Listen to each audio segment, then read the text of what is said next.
हम लोगों ने पिछली क्लास में अयस्क तक की हेडिंग को पढ़ रखा था।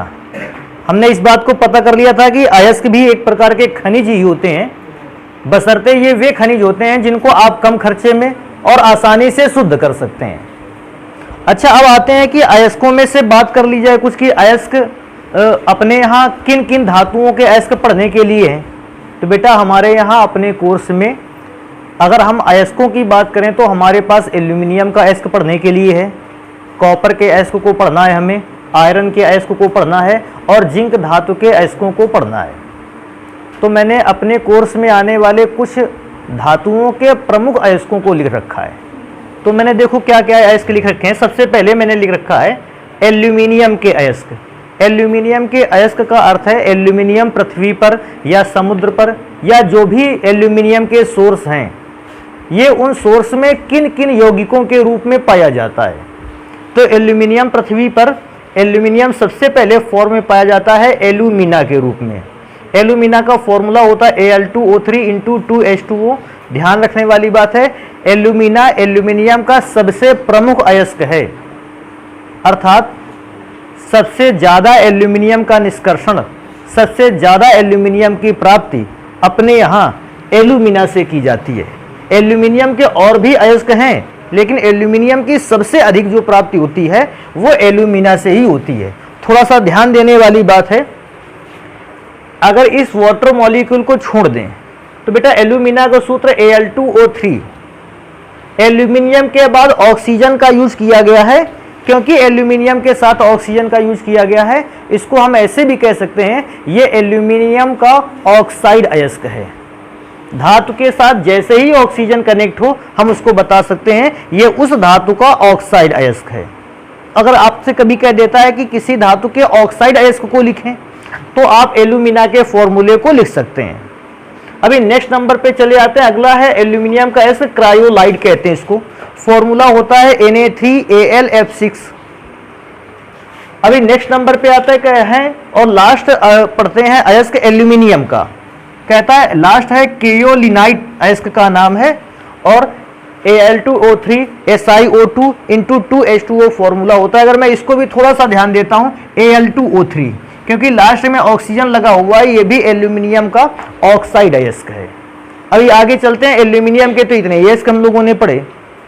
अभी नेक्स्ट नंबर पे चलते हैं, आयरन लोहे के अयस्कों को पढ़ना स्टार्ट करते हैं कि पृथ्वी में लोहा किन किन रूपों में पाया जाता है। तो पृथ्वी से जब भी किसी खान या खदान से लोहे की प्राप्ति की बात होती है तो लोहे का पहला रूप या पहला अयस्क है मैग्नेटाइट। अच्छा, मैग्नेटाइट का फॉर्मूला होता है Fe3O4 और ये भी लोहे का ऑक्साइड अयस्क ही है। हीमेटाइट, हीमेटाइट का फॉर्मूला Fe2O3, ये भी लोहे का अयस्क है और ऑक्साइड अयस्कों में से एक है। सिडेराइट, और सिडेराइट के फॉर्मूले को थोड़ा सा ध्यान दे लेते हैं, ये भी लोहे का अयस्क है लेकिन फॉर्मूला FeCO3, क्योंकि लास्ट में CO3 लिखा हुआ है हम कहेंगे ये लोहे का कार्बोनेट अयस्क है। ये भी ध्यान रखने वाली बात है, क्योंकि सर जी ऑक्सीजन तो इसमें भी है। बेटा ऑक्सीजन इसमें मेटल के साथ था, इसमें कार्बन के साथ है, तो कार्बन के साथ CO3 के फॉर्म में ऑक्सीजन मिल रहा है ना, तो हम इसको कहेंगे कार्बोनेट अयस्क ऑफ मेटल। तो ये मेटल का कार्बोनेट अयस्क है। अभी लास्ट में चलते हैं, एक और फॉर्मूला है आयरन पायराइट। अच्छा, आयरन पायराइट का एक और नाम है मूर्खों का सोना भी इसे कहा जाता है, तो इसको थोड़ा सा याद रखना, गोल्ड ऑफ फूल्स, मूर्खों का सोना। आयरन पायराइट का फॉर्मूला FeS2 होता है। और सबसे ध्यान रखने वाली बात है, पूछता है अगर लास्ट में ऑक्सीजन लगा होता है मेटल के तो आप उसको ऑक्साइड अयस्क बोलते हो, मेटल के लास्ट में CO3 लगा रहता है तो आप कहते हो कि ये मेटल का कार्बोनेट अयस्क है। इसमें तो मेटल के लास्ट में सल्फर लगा है तो इसको कहते हैं मेटल का सल्फाइड अयस्क।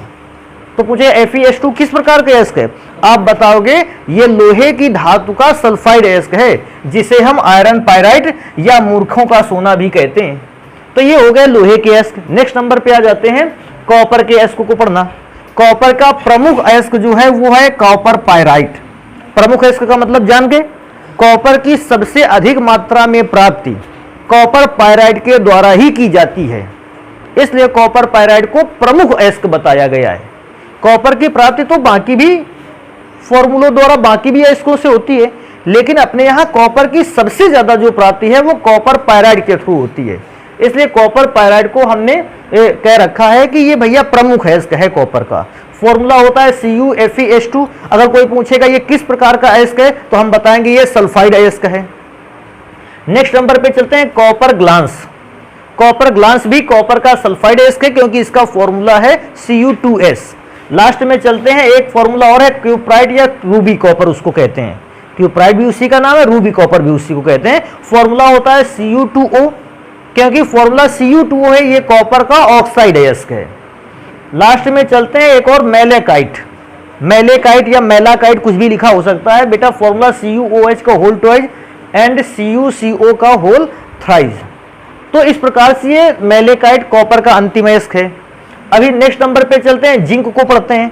क्या जिंक हमारे यहाँ कितने रूपों में पाया जाता है? तो जिंक सबसे पहला रूप है जिंक ब्लेंडी, जिसको लिखते हैं ZnS से, और आपको ये देख के ही पता चल जाता है कि सर जी ये तो जिंक का सल्फाइड अयस्क है।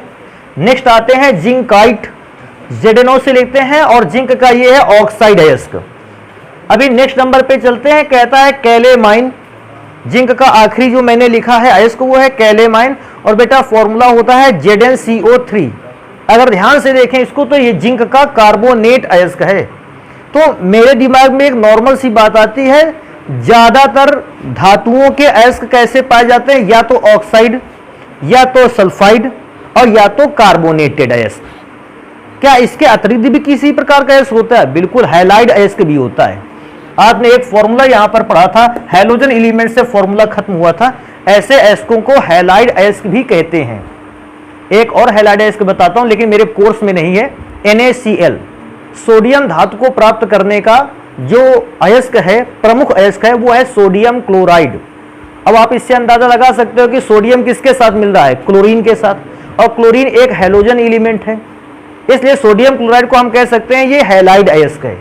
और भी बेटा बहुत सारे प्रकार के अयस्क होते हैं, लेकिन मैंने क्या बताया है कि हम लोग अभी केवल उतनी ही बात करेंगे जितना अपने कोर्स पर है। जबरदस्ती हर प्रकार के अयस्क को देखने वाले नहीं है। अभी आगे स्टार्ट करते हैं। देखो नेक्स्ट हेडिंग मैंने पहले से ही डाल रखी है। कहता है अप अयस्क क्या होता है, मैट्रिक्स क्या होता है, गैंग क्या होता है, और गैंग को अगर कभी लिखा जाए तो गैंग्यू भी लिख सकते हैं, और उसी को बेटा कहते हैं अधात्री। नाम सब पूरे तैयार रख लेना। रीजन है कि हो सकता है आपने तो अप अयस्क के नाम से इसको तैयार कर रखा है, और आपसे पूछ लिया जाता है कि मैट्रिक्स क्या होता है, आपने मैट्रिक्स भी तैयार रखा, आपसे पूछ लिया गैंग्यू क्या है, आप उसको नहीं जान पाए। कह रहे थे सर जी गैंग का तो नाम सुना था हमने, लेकिन गैंग्यू का नाम नहीं सुना था इसके पहले, तो हम जान नहीं पाए क्या है। तो भैया सारे के सारे नामों पर एक बार ही सही, लेकिन ध्यान देने की जरूरत रहती है। अभी क्या बात करेंगे? अपअयस्क, मैट्रिक्स, गैंग, गैंग्यू या अधात्री कहते किसको हैं? बेटा आप सभी जानते हो ज्यादातर जो अयस्क हैं वो या तो भूमि से प्राप्त होते हैं या समुद्री क्षेत्रों से प्राप्त होते हैं। दो ही इसके प्रमुख एरिया हैं जहां से हमें अयस्क प्राप्त होते हैं, और इन दोनों ही एरिया से प्राप्त अयस्क बेटा इस अयस्क में धूल, मिट्टी, बालू, कंकड़, पत्थर ये सब मिले रहते हैं।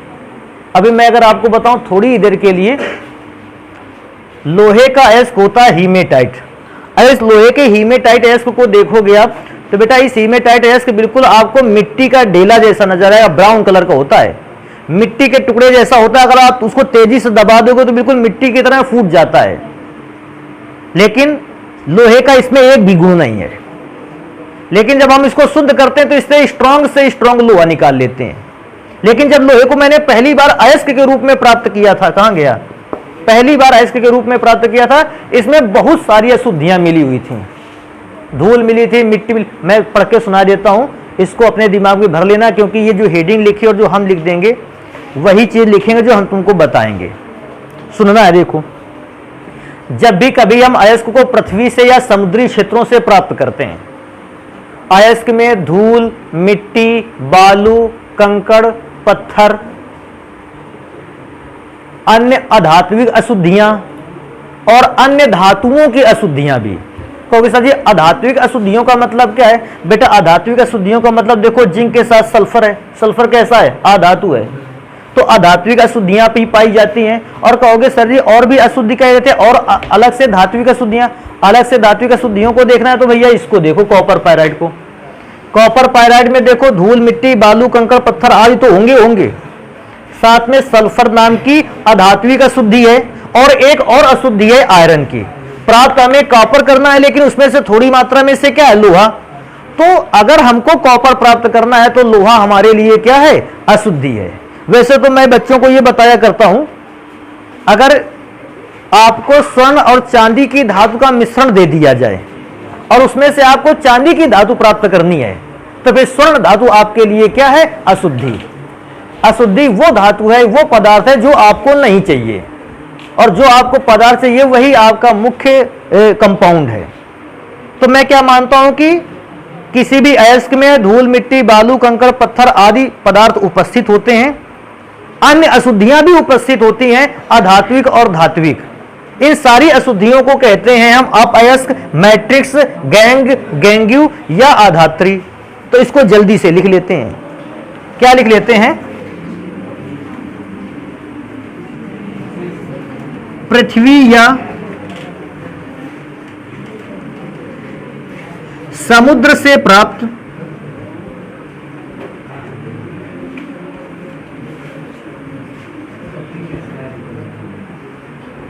अयस्कों में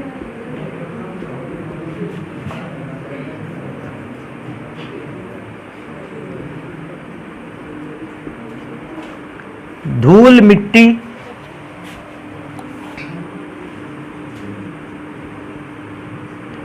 बालू, कंकड़,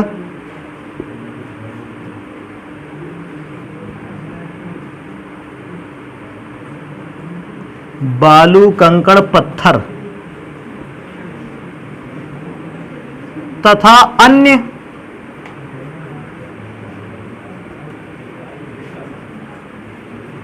प्रकार की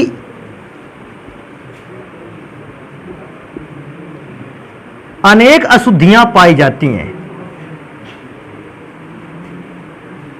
तो जब भी हम किसी भी धातु को किसी खान या खदान से निकालते हैं तो उसमें से बेटा इस प्रकार की अशुद्धियां पाई जाती हैं। इन अशुद्धियों को ही हम कहते हैं अपअयस्क या मैट्रिक्स। अशुद्धियां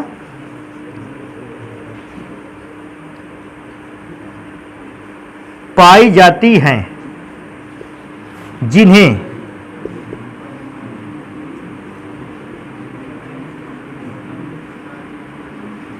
अपअयस्क, थोड़ा सा ध्यान रखने वाली बात है, मैं सारे के सारे शब्द नहीं लिखूंगा, बस इतना लिख देंगे जिन्हें अपअयस्क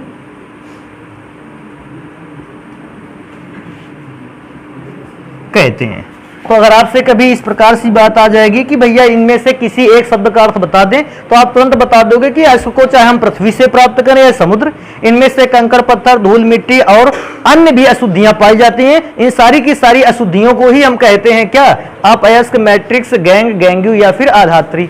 अभी नेक्स्ट नंबर पे और चलते हैं। अगर किसी भी धातु के अयस्क में अशुद्धियां पाई जाती हैं, जैसे मैंने बताया कि अगर आप अशुद्ध लोहा लाओगे, अयस्क लाओगे, वो मिट्टी के ढेर की तरह होता है और उसको तेजी से दबा दोगे तो बेटा वो मिट्टी की तरह फूट भी जाता है। लेकिन उसी अयस्क से हम लोग प्राप्त करते हैं स्ट्रॉन्ग लोहा।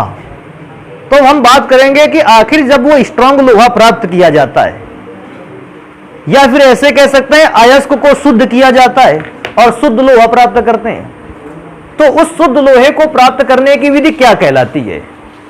तो भैया उसके लिए हम लोग लिखते हैं नेक्स्ट हेडिंग। अगली हेडिंग है धातु कर्म।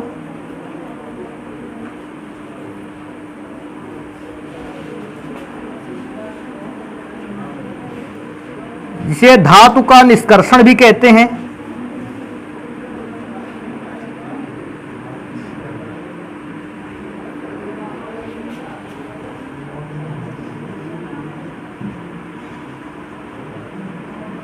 इसे मेटलर्जी भी कहा जाता है। तो अब बात करेंगे नेक्स्ट हेडिंग पर कि भैया मेटलर्जी या धातु कर्म ये किस चीज का नाम है। बिल्कुल आसान है। किसी भी धातु को शुद्ध करने के लिए आपको उस धातु में बहुत सारे प्रोसेस करने पड़ सकते हैं।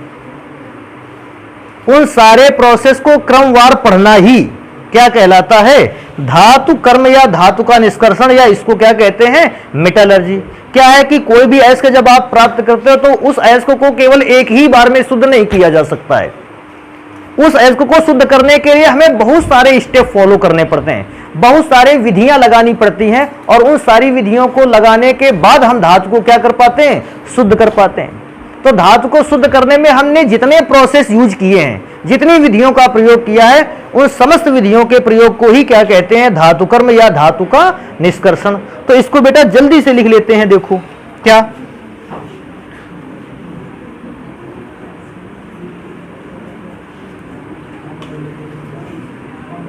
किसी भी धातु के अयस्क से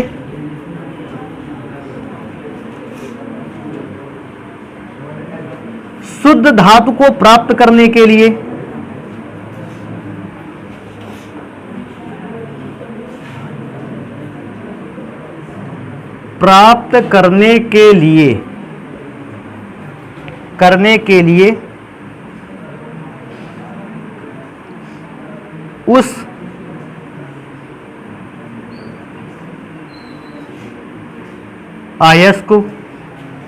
उस अयस्क को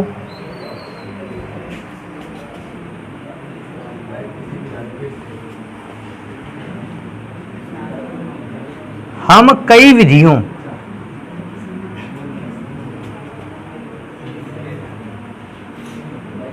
शुद्ध करने के लिए हम उस अयस्क को हम कई विधियों या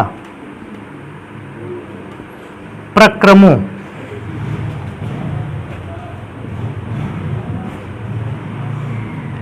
से गुजारते हैं। अर्थात धातु को जब भी शुद्ध करना होता है उसमें बहुत सारे प्रोसेस अप्लाई करते हैं, बहुत सारी विधियों का प्रयोग करते हैं। इन सारी विधियों या प्रक्रमों, इन समस्त विधियों,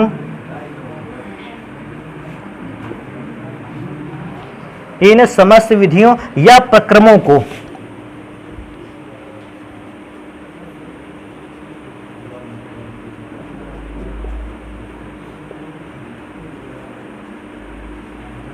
का क्रमबद्ध तरीके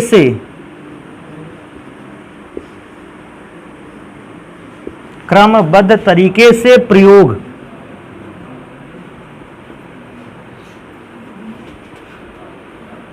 धातु कर्म कहलाता है।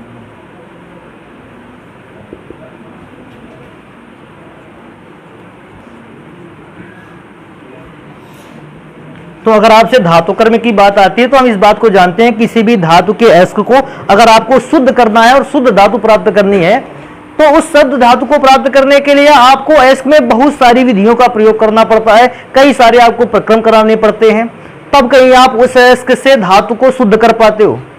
इन सभी अयस्कों को इन सभी प्रक्रमों द्वारा या विधियों द्वारा शुद्ध करना ही कहलाता है धातु कर्म, या जिसको हम मेटालर्जी कहते हैं। और नॉर्मल भाषा में आप इस बात को ही बोल सकते हैं कि धातुओं को शुद्ध करने की प्रक्रिया को क्या कहते हैं, धातु कर्म।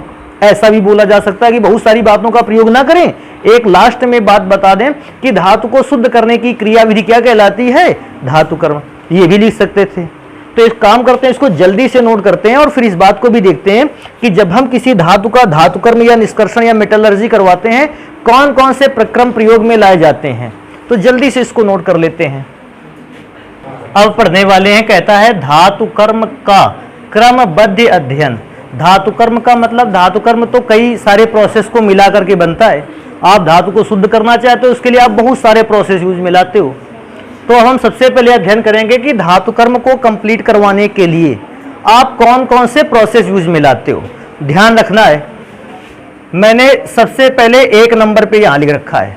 अगर आप किसी भी धातु को शुद्ध करना चाहते हो, किसी भी अयस्क को शुद्ध करके उससे धातु प्राप्त करना चाहते हो, सबसे पहला जो प्रोसेस है उसे हम कहते हैं अयस्क का सांद्रण।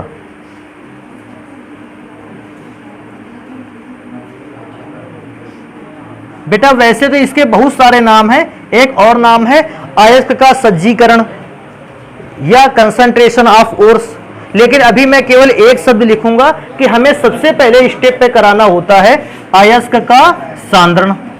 हाँ, कोई ऐसा पूछ सकता है कि अयस्क के सांद्रण में आप क्या करवाते हो, आखिर क्यों करवाया जाए अयस्क का सांद्रण। तो बेटा इस बात को यहां बताया जा सकता है। अयस्क का सांद्रण इसलिए कराते हैं ताकि हम अयस्क में से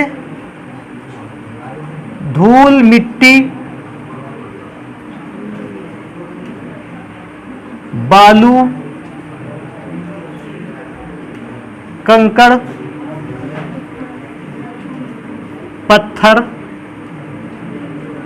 आदि को दूर कर सकें।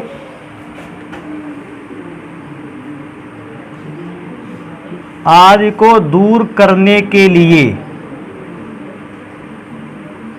तो बेटा ये काफी इंपॉर्टेंट लाइन है। अगर आपने कहा हम किसी अयस्क का सांद्रण करवाएंगे, तो आप ये बोल दीजिए कि सांद्रण तो हम इसलिए करवा रहे हैं क्योंकि अयस्क से हमें धूल, मिट्टी, बालू, कंकड़, पत्थर आदि को क्या करना है, अलग करना है।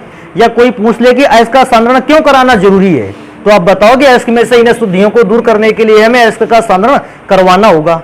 और एक बात याद रखना इस बात को भी, जब किसी अयस्क का सांद्रण हो जाता है तो सांद्रण होने के पश्चात अयस्क का नाम पढ़ते हैं सांद्रित अयस्क। अगर कभी भी आपको यह शब्द पढ़ने को मिल गया कि सांद्रित अयस्क, तो आप जल्दी ही इसको समझ जाओगे कि आपने अयस्क का सांद्रण करवा रखा है, अर्थात अयस्क से धूल, मिट्टी, बालू, कंकड़, पत्थर आदि के पार्टिकल अलग कर लिए गए हैं। तो सांद्रित अयस्क का यह अर्थ होता है। ये फर्स्ट स्टेप है। अभी सेकंड स्टेप पे आएंगे तो क्या करेंगे? सेकंड स्टेप कहलाता है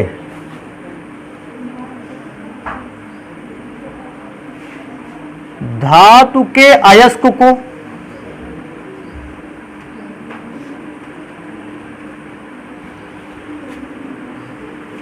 ऑक्साइड अयस्क में परिवर्तित करना।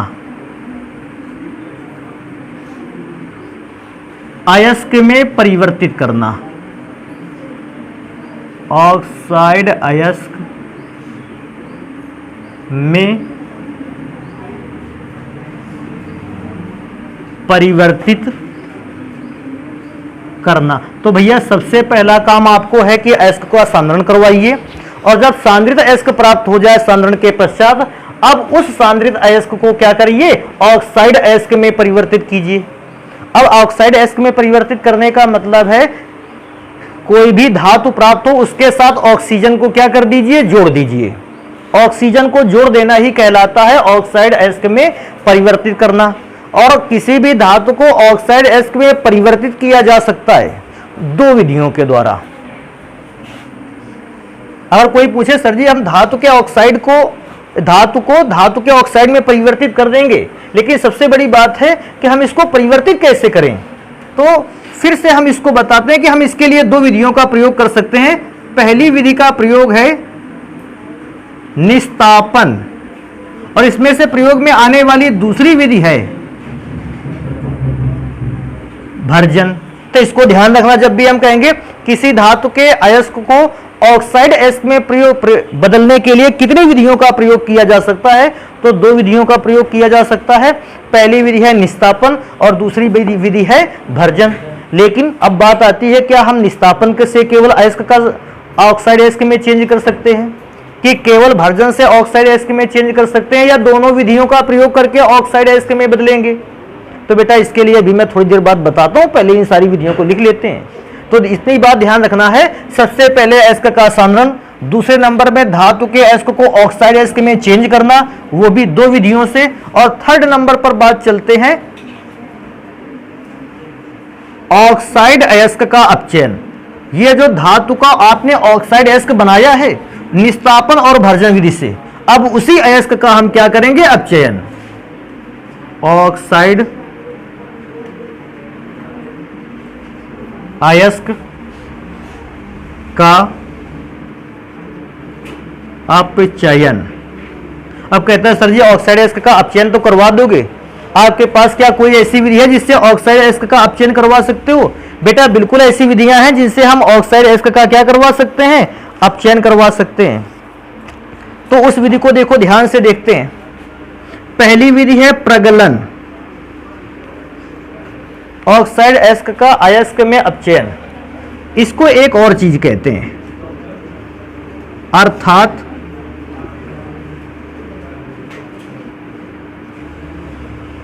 ऑक्साइड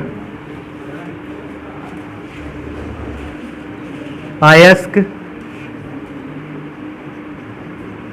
से धातु की प्राप्ति।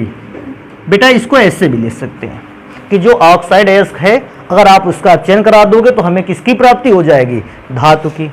तो धातु के ऑक्साइड अयस्क का चाहे अपचयन कह दें और चाहे ऑक्साइड अयस्क से धातु की प्राप्ति कहते हैं, आपको उन्हें पहली विधि करवा लेनी है प्रगलन। एक और विधि द्वारा यही काम किया जा सकता है, इस विधि का नाम है स्वतः अपचयन। और बेटा एक और विधि है हमारे पास, सी नंबर पे लिख सकते हैं, विद्युत अपघटनी विधि। तो इन तीन विधियों द्वारा आप ऑक्साइड अयस्क का अपचयन करवा सकते हो, या दूसरे शब्दों में ऐसे कह सकते हो कि ऑक्साइड अयस्क से हमने क्या प्राप्त कर ली? धातु। ध्यान देने वाली बात है, यह है कॉपर का ऑक्साइड अयस्क। अगर तुमने इसका अपचयन करा दिया अर्थात ऑक्सीजन खत्म कर दिया तो या तो अपचयन हो गया, या फिर कह सकते हो कि हमने क्या प्राप्त कर ली? धातु प्राप्त कर ली। देखो कॉपर धातु ही तो प्राप्त हो गई है, तो आप ऐसे भी इसको बोल सकते हो। लास्ट स्टेप होता है फोर्थ नंबर, इसको कहते हैं कि धातु का शोधन।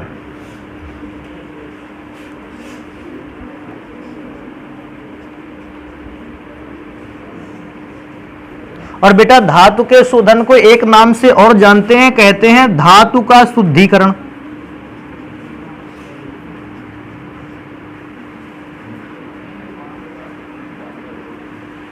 धातु का शुद्धिकरण, धातु का शोधन या धातु का शुद्धिकरण इसको बोल सकते हैं।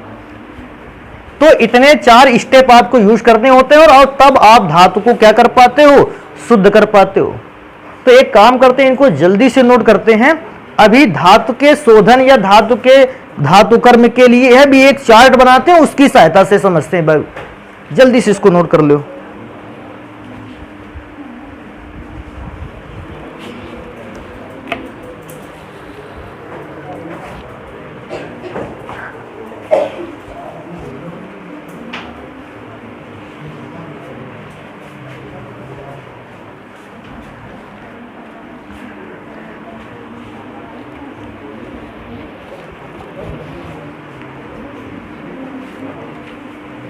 बाबा नोट हुई क्या? सुनो जरा, देखो सबसे पहले जब तुमको अयस्क मिलेगा आप उस अयस्क का क्या करवाओगे? सांद्रण कराना क्यों आवश्यक है? धातु में या अयस्क में उपस्थित धूल, मिट्टी, बालू, कंकड़, पत्थर आदि को अलग करने के लिए अयस्क का सांद्रण कराना आवश्यक है। अभी नेक्स्ट नंबर पे आ जाते हैं, कहता है जब धातु का सांद्रण हो जाता है या अयस्क का सांद्रण हो जाता है, हम उसको कैसा अयस्क बोलते हैं? सांद्रित अयस्क में से दूसरा नंबर क्या है कि हम उस सांद्रित अयस्क को लाएंगे और उसे ऑक्साइड अयस्क में क्या करेंगे? परिवर्तित। क्या कोई ऐसी विधि है जिससे आप सांद्रित अयस्क को ऑक्साइड अयस्क में परिवर्तित कर सकते हो? दो विधियां हैं, पहला निस्तापन और दूसरा भर्जन। अभी नेक्स्ट आ जाते हैं, बाय चांस आपने ऑक्साइड का अयस्क का ऑक्साइड अयस्क में परिवर्तन कर दिया, ऑक्साइड अयस्क बना लिया, तो अब जरूरी होता है कि उस ऑक्साइड अयस्क का क्या करा दिया जाए? अपचयन। तो नेक्स्ट विधि है कि ऑक्साइड अयस्क का हम क्या कराएंगे? अपचयन। ऑक्साइड अयस्क का अपचयन कराना एक और नाम से जाना जा सकता है, अर्थात ऑक्साइड अयस्क से धातु की प्राप्ति। हम आपसे चाहे कहते हैं ऑक्साइड अयस्क का अपचयन कराइए और चाहे कहते हैं ऑक्साइड अयस्क से धातु की प्राप्ति कराइए, एक ही विधि है। और इन दोनों ही कामों के लिए या इस काम के लिए तीन विधियों को प्रमुख रूप से प्रयोग में लाया जाता है। पहली विधि है प्रगलन, दूसरी विधि है स्वतः अपचयन, तीसरी विधि है विद्युत अपघटनी विधि। और बेटा इन तीनों विधियों में से एक विधि को या दो विधि को या तीनों विधियों को लगाने के बाद जब आप धातु को प्राप्त कर लोगे तो लास्ट स्टेप आता है कि धातु का क्या कराना है? शोधन या धातु का शुद्धिकरण। अगर याद रख सकते हो तो इतनी बात याद कर लो कि जब धातु का शोधन या शुद्धिकरण होता है तो फिर हम उनमें से क्या करते हैं कि जैसे हमारे पास लोहा है, उसमें थोड़ा सा कॉपर भी मिला है, थोड़ा सा सिल्वर भी मिला है, थोड़ा सा टिन भी मिला है, एक धातु में बहुत सारी धातुएं मिली हैं। तो फिर हम उस बहुत सारी धातुओं में से सारी धातुओं को अलग कर देंगे और जो हमें मुख्य रूप से धातु निकालनी होगी हम उसको अलग करेंगे। तो शोधन प्रक्रिया में बहुत सारी धातुओं में से प्रमुख धातु को क्या किया जाता है, अलग किया जाता है। और हालांकि इन बातों को तो ऐसे भी लिख सकते हो और इसी बात को एक और अच्छे माध्यम में समझ सकते हो अगर समझना चाहो तो। हालांकि हम बना देंगे वो फिगर, समझना चाहोगे तो समझ लोगे, नहीं तो कोई जबरदस्ती तुम्हारे ऊपर नहीं है, ये स्टेप्स तुमको समझ के रखने हैं। तो हम वो वाला चित्र भी बना देते हैं जैसा रहेगा अपना धातु कर्म का क्रमबद्ध अध्ययन। अभी तो आपने कुछ मिनट पहले किया ही है इसको, उसी धातु कर्म के क्रमबद्ध अध्ययन को इसको ऐसे भी समझ सकते हैं। अच्छा, मैं क्या सोचता हूँ, इस प्रकार से अगर समझ जाते हैं तो ये पुरानी वाली विधि से ज़्यादा अच्छा है। देखो पढ़ते हैं। सबसे पहले अगर आपको किसी भी अयस्क को शुद्ध करना है तो आपको इस चार्ट को समझना ही पड़ेगा। आज नहीं समझते हो तो चैप्टर के लास्ट तक आपको समझना पड़ेगा, और तब तक नहीं समझते हो तो एग्जाम से पहले तो समझना ही पड़ेगा इस बात को, और फिर भी नहीं समझते हो तो फिर एग्जाम को भी नहीं समझना पड़ेगा। फिर तो एग्जाम को भी नहीं समझोगे तो चलेगा। कहता है सबसे पहले आपको क्या प्राप्त करना है, अयस्क। अच्छा, अयस्क का सबसे पहले क्या कराना होता है, और जैसे ही अयस्क का सांद्रण करवा लिया, अर्थात उस अयस्क में उपस्थित धूल, मिट्टी, बालू, कंकड़, पत्थर आदि को अलग कर दिया। अब हम सबसे पहले देखते हैं कि अयस्क किस प्रकार का है सांद्रित होने के पश्चात। अर्थात अयस्क में अत्यधिक क्रियाशील धातु उपस्थित है कि अयस्क में मध्यम क्रियाशील धातु उपस्थित है, कि ये अयस्क ऐसी धातु का है जिसकी क्रियाशीलता बहुत ही कम है। तो आपको इन तीन कैटेगरी में अयस्क की धातु को डिवाइड कर लेना है। जैसे एल्यूमिनियम धातु का अयस्क है तो ये तो अत्यधिक क्रियाशील में चला गया। जिंक को कॉपर, लोहा आदि धातुओं का अयस्क है तो आपको ये मध्यम क्रियाशील वाले में मिल गया। और अगर अब आपको सोना चांदी मिल जाता है तो ये बेटा अत्यंत कम क्रियाशील धातु है, तो आपको लास्ट स्टेप फॉलो करना है। मैं सबसे पहले बताऊंगा सोडियम, एल्यूमिनियम, मैग्नीशियम, पोटेशियम ऐसी धातुएं मिल जाती हैं, तो उसका आपको शुद्धिकरण या शोधन कैसे करवाना है। देखो तो सोडियम, एल्यूमिनियम, पोटेशियम, मैग्नीशियम सब अत्यंत क्रियाशील धातु हैं, और इन अत्यंत क्रियाशील धातु का करना क्या है, लिखा है गलित लवण का विद्युत अपघटन करना है। सांद्रण से जो लवण आपको प्राप्त हुआ है उसको पिघलाना है, और पिघलाने के बाद उसका विद्युत अपघटन करना है। विद्युत अपघटन का मतलब जानते हो ना, पिघली हुई धातु पर विद्युत धारा को प्रवाहित करते हुए धातु को और अशुद्धियों को अलग करना कहलाता है विद्युत अपघटन। तो गलित का मतलब समझते हो, जो भी अयस्क मिलेगा सांद्रित होने के बाद उसको पिघलाना है, और पिघलाने के बाद उसमें विद्युत धारा प्रवाहित करना है, इसलिए गलित लवण लिखा है। अच्छा, अगर इसी जगह लिखा होता घुलित लवण तो फिर आपको उस साल्ट को, उस लवण को सबसे पहले क्या करना है, जल में घोलना है और फिर विद्युत धारा प्रवाहित करनी है। तो ध्यान रखने वाली बात है, धातुओं के शोधन में से आपको गलित धातु लानी है, घुलित धातु नहीं लानी है। और जैसे ही शोधन कर विद्युत अपघटन करोगे तो विद्युत अपघटन से होगा धातु का क्या, शोधन। विद्युत अपघटन प्रक्रिया में जो भी हिस्सा ले रहा है, जो भी प्रोसेस हो रहा है, हम उसे कहते हैं कि ये शोधन हो रहा है। और शोधन से प्राप्त होगी कौन सी धातु, शुद्ध धातु। हालांकि मैंने एल्यूमिनियम यहां केवल लिख दिया है, बाकी sodium, potassium, magnesium, aluminium, lithium आदि समस्त अत्यधिक क्रियाशील धातुओं का शुद्धिकरण इसी विधि द्वारा होता है। तो इसको समझ गया तो अधिक क्रियाशील धातुओं का क्या करना है। अब चले आते हैं सीधे दूसरे स्टेप पर, सबसे कम क्रियाशील धातुओं का शोधन कैसे करना है। देखो क्या होता है, अत्यधिक क्रियाशील धातु है तो अत्यधिक क्रियाशील धातु अगर अशुद्ध तेजी से होती है तो शुद्ध भी उसको तेजी से किया जा सकता है, क्योंकि अभिक्रिया जल्दी कर सकती है। अगर अशुद्ध होने की प्रक्रिया तेजी से करती है तो शुद्ध होने की प्रक्रिया भी तेज करती है, लेकिन कम क्रियाशील धातुओं में दोनों ही प्रोसेस कठिन है, इसको शुद्ध करना भी कठिन है। तो ध्यान देने वाली बात है, जब बहुत ही कम क्रियाशील धातु मिल जाएगी, अर्थात सोना, चांदी, प्लेटिनम इस प्रकार की धातुएं मिल जाएंगी, आपको सबसे पहले क्या करना है, उन धातु का कौन सा अयस्क लेना है, सल्फाइड अयस्क। और सल्फाइड अयस्क को हम कौन से अयस्क में चेंज करेंगे, ऑक्साइड अयस्क। कोई पूछ सकता है सल्फाइड अयस्क को ऑक्साइड अयस्क में चेंज तो कर दोगे, क्या कोई विधि याद रखे हो जिससे आप सल्फाइड अयस्क को ऑक्साइड अयस्क में चेंज कर सकते हो? तो अत्यधिक कम क्रियाशील धातुओं को ऑक्साइड अयस्क में चेंज करने के लिए कौन सा प्रोसेस यूज में आता है? भर्जन। ध्यान रखना है, ऑक्साइड में चेंज करने का एक प्रोसेस और था निस्तापन, लेकिन जब धातुओं की क्रियाशीलता बहुत कम होती है तो उस जगह पर निस्तापन विधि प्रयोग नहीं की जा सकती है। फिर वहां प्रयोग होने वाली विधि कौन सी है? भर्जन। और जब हम भर्जन करेंगे तो हमारे पास प्राप्त हो जाएगा ऑक्साइड अयस्क। उस ऑक्साइड अयस्क से हम धातु का क्या कराएंगे? शोधन। अब कराओगे सर धातु का शोधन कैसे? बहुत सारे प्रोसेस है, वान आर्केल विधि, मंडल परिशोधन विधि और जाने क्या खरपरीकरण, पॉलिंग प्रोसेस, ऐसी बहुत सारी विधियां हैं। जो सुटेबल प्रोसेस होगा हम उसको यूज करेंगे, धातु का शोधन कराएंगे और धातु के शोधन से प्राप्त होगी शुद्ध धातु। लेकिन कठिन क्या है? मध्यम क्रियाशील धातुओं का। कम क्रियाशील धातु और अधिक क्रियाशील धातु है, दोनों ही सही ढंग से शुद्ध हो सकती है, लेकिन मध्यम क्रियाशील धातु को बेटा आपको अच्छे ढंग से समझना है। जब भी आपसे कोई व्यक्ति आएगा, टीचर कहेगा किसी अयस्क को शुद्ध करने की क्रिया विधि को समझाइए, भैया आपको कुछ भी नहीं करना है, बस आपको ये चित्र जो पीछे लिखा हुआ है यही बता करके आ जाना है। आपने हर प्रकार की धातु को शुद्ध करने की क्रिया विधि बना रखी है, और या तो भैया अब मैं बताऊंगा क्या क्या चीजें रट के जानी है, तो रटने का काम तो हो नहीं सकता इतना ज्यादा, बस ये फिगर बना करके आ जाना है। लेकिन अब जल्दी से सारी बातों को छोड़कर चलते हैं। यदि हमारे पास कोई ऐसा अयस्क आ गया जिसमें मध्यम क्रियाशील धातु उपस्थित है तो हमें क्या करना होगा? तो मध्यम क्रियाशील धातु में सबसे पहले पहचानना होगा कि अयस्क कौन सा है। सर जी कहते कौन से अयस्क? कौन से अयस्क का मतलब ये ऑक्साइड अयस्क है, सल्फाइड अयस्क है कि कार्बोनेट अयस्क है। अगर कार्बोनेट अयस्क है तो उधर वाले प्रोसेस यूज में लाने हैं, सल्फाइड अयस्क है तो इधर वाले प्रोसेस यूज में लाने हैं।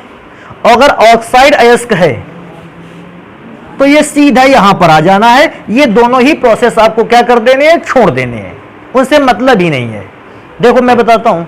अच्छा, अगर मध्यम क्रियाशील धातु का कार्बोनेट अयस्क, कार्बोनेट अयस्क मतलब जानते हो? कोई याद किया है कार्बोनेट अयस्क? FeCO3। तो उस कार्बोनेट अयस्क का क्या करवाना है? निस्तापन। जैसे ही निस्तापन करोगे तो निस्तापन से कार्बोनेट अयस्क कैसे ऑक्साइड में चेंज हो जाएगा? धातु ऑक्साइड में चेंज हो जाएगा। अच्छा, अगर ऑक्साइड अयस्क हुआ, करना ही नहीं कुछ, सीधे ऑक्साइड अयस्क में खुद चेंज है वो। अगर सल्फाइड अयस्क हुआ तो हम निस्तापन नहीं बल्कि उसका क्या कराएंगे? भर्जन। और भर्जन से हम उसको ऑक्साइड में चेंज करेंगे। कार्बोनेट हुआ तो निस्तापन से ऑक्साइड में चेंज किया, सल्फाइड हुआ तो भर्जन से ऑक्साइड में चेंज हुआ। अगर पहले से ही ऑक्साइड है तो भैया कुछ भी नहीं करना है। अब ऑक्साइड जो अयस्क मिला या धातु का जो ऑक्साइड मिला है उस ऑक्साइड का क्या कराना है? अपचयन। और अपचयन के लिए बहुत सारी विधियां हैं, प्रगलन, स्वतः अपचयन और एक और तुमको लिखी गई थी विद्युत अपघटनी अपचयन। ठीक है ना? तो हम इसमें से ज्यादातर मध्यम क्रियाशील धातुओं को अपचयित कराने के लिए प्रगलन विधि का प्रयोग करते हैं, ज्यादातर, अधिकांशतः। और जब एक बार अपचयन हो गया तो बस फिर हम धातु का क्या करा लेते हैं? शोधन। कहोगे सर जी धातु का शोधन कौन सी विधि से कराना? मैं दोबारा से रिपीट कर देता हूं। खरपरीकरण, पोलिंग विधि और वान आर्केल विधि, मंडल परिशोधन विधि, ये सारी की सारी विधियां शोधन करा लेंगे और शोधन से प्राप्त होगी शुद्ध धातु। तो आपको ये पूरा फिगर अपने दिमाग में बिल्कुल बिठा लेना है ढंग से, और जब इसको ढंग से पढ़ लोगे तो बाकी की पढ़ाई करेंगे फिर हम लोग नेक्स्ट क्लास में, और इस बात को पढ़ेंगे कि सांद्रण कैसे कराया जा सकता है।